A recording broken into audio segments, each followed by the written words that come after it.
به مناسبت عید قربان. سلام، خوش آمدید با کانال ما. بیشتر در ویدیو تماشا کنید و کانال ما را سابسکرایب نمایید. غنی: در آوردن نظام مشروع تلاش می‌ورزیم تا امانت به مردم برگردد.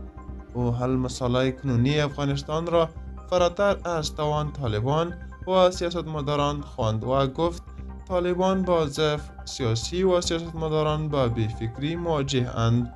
غنی فراری افزود برای رسیدن به این هدف راه سومی لازم است و من بدون اینکه برای خود چیزی جز خیر کشور بخواهم حاضرم با نظریات خود در ایجاد و موفقیت این نقشه را کمک کنم. این بود اخبار امروزی ما. تا اخبار دیگر کانال ما را سابسکرایب نمایید. وقتی خوش، خدا نگهدار.